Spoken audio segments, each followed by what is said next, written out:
মোহাম্মদ রফিকুল ইসলাম আবার চলে আসছি আপনাদের মাঝে।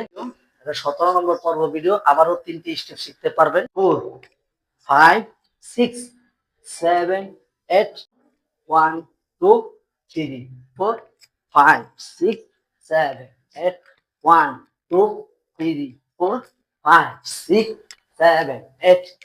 2 নম্বর স্টেপ হলো জাস্ট জায়গা চেঞ্জ। 1 2 3 4, দেখেন 5 6 7 8। আবার দেখেন 1 2 3 4 5 6 7 3 4, হাতও যাইব 1 2 3 4। আবার 1 2 3 4। এবার দ্রুত দেখাই কিভাবে 3 নম্বর